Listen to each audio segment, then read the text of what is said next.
This led to another week of awkwardness between us before we finally sat down and we sorted it out, or so I thought. 8 weeks ago, Caitlin got her graft, and so far everything is going really well with it. On Saturday, we went out for dinner with his family. His family were all asking about how Caitlin was doing, and I showed them a picture of the stitches in her eye. I thought that everything had gone really well until we got home, and he got really angry, saying that I shouldn't have brought up Caitlin's health issues, and I shouldn't have shown them the picture. I argued that they'd asked about her, and asked to see the picture. It ended with him telling me that I needed to put him and his family before Caitlin, or else we weren't going to work. His family will come before mine once we are married, so I should get used to it. I went upstairs and packed a bag. I broke up with him there and then. I'm now at my mom's house, and he's been bombarding me with text and calls since I left. Update 1. Once I decided to end things with him, I knew that the main issue would be getting him out of my house. I own the house. I got in touch with my stepdad's friend, who is a landlord, who then put me in touch with his solicitor. He didn't have time to see me in person that day, but we did have a phone call where he gave me my options. In the UK, we have something called a Section 8 notice. This is a 14-day eviction notice, and the solicitor said this would be the quickest way to get him out. However, he could try and contest it if he wanted to, which would lead to court dates, and could take months. I asked him to draw up the notice and date it for Friday, the next day. I'd already made the decision to end things with him after work on Friday, so that he could have the weekend to sort through his emotions before work on Monday. On Friday morning, I texted Rob and asked him to meet with me at our local pub after work. He quickly agreed. Not only is the pub a public space, but my stepdad and a few of his work friends go in there every Friday after work for a few pints, so I knew he would be there to step in if I needed him. When I got to the pub, Rob was already there, and my stepdad was stood at the bar with his workmates. I sat down with Rob and got straight to the point. I told him that it was over. I couldn't be with someone who didn't give me any support when I was going through one of the scariest moments of my life and expected me to drop my family for his. It didn't matter what excuses he could come up with. I wasn't interested. I'd made up my mind, and we were done. He stared at me in shock for what felt like an hour, but was probably only a minute or so. He then started saying I couldn't be serious. We'd been together for 7 years, and I was throwing it all away. I could never find another guy like him. I responded to the last comment with, I don't want a guy like you, that's why I'm ending it. I need someone who will support me when times get tough, not get annoyed that the world isn't bowing down to what he wants. I then handed him an envelope with the eviction notice in and my engagement ring. I told him I was giving him a few weeks to find a place and be out of my house. Then I stood up and walked over to my stepdad, who had bought me a much-needed drink, and stayed with him until my ex left, still looking in shock. I knew he wouldn't approach me whilst I was with my stepdad, as he has always been a little scared of him. Once I got back to my mom's house, I had one single text from him saying he wasn't moving out and was going to contest the eviction until I'd come to my senses and got back with him. We are not over, was how he ended the text. I just turned my phone off and decided to deal with the legal side of things on Monday. There was nothing else I could do. Saturday morning, I woke up and turned my phone back on and had another text from him saying that he would move out if I paid him $10,000, as that's what he'd paid towards bills whilst he had lived at the house. He paid for half the electric, gas, Wi-Fi, and Sky package. Note, the Sky package is only as expensive as it is because he has to have every sports channel known to man, so his half literally just paid for the sports channels. I'd already asked the solicitor about this though, and he'd assured me that I didn't owe him any money, as he hadn't contributed to a mortgage or any renovations of the house. It was just general expenses. He also knew that I don't have $10,000 just lying around. I was irritated by this and decided to ring his mom Sally to see if she could talk some sense into him. She was appalled by what I told her and said she would speak to him. She called me back about an hour later and asked me to meet her at the house. I met her at the house with Caitlin, and Sally said that Rob's brother was on his way back home and they would have Rob out by the following afternoon. She hadn't even spoken to Rob, just his brother, but she promised he would be out. The next morning I got a text from Rob calling me all the names under the sun for getting his mom and brother involved. I blocked him, and a couple of hours later Sally texted me to let me know he was out and staying with her. I thanked her and she told me that she would like to stay in contact, and I happily agreed to this. I went back to my house after work on Monday, changed the alarm code, and my stepdad changed all the locks for me. My stepdad is also arranging for a friend of his to install cameras around the outside of the house. This will be done over the weekend. Sally rang me on Tuesday, asking if we could meet up as she had some things she wanted me to know. So we met for lunch that day. It was at this time that she told me her ex was a controlling a-hole who was incredibly selfish, and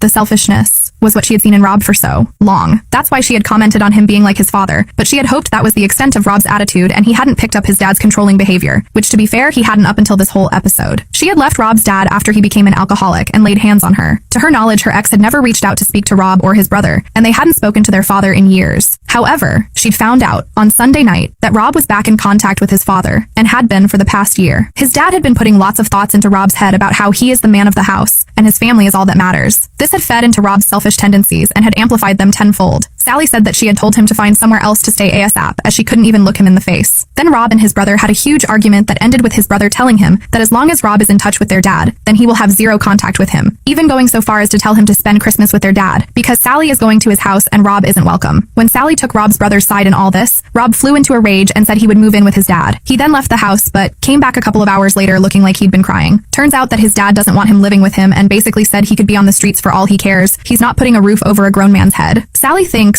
that Rob is now starting to realize everything he has lost due to him listening to his dad and has seen his dad's true colors. Sally is incredibly disappointed in him, but he's her son, so she is trying to be there for him as best as she can. However, she still wants him out as she doesn't trust him anymore. His brother still won't have anything to do with him. She has also told him to stay the hell away from me as I don't need to be brought into this, and he has promised her that he will. Update 2. I hadn't heard from Rob in weeks, but yesterday he showed up at my house. I had the chain on my door, so opened it with that still attached. No way would I let him in. He basically told me that he had nowhere to live. His mom isn't speaking to him, and his dad won't put a roof over a grown man's head. His words, not mine.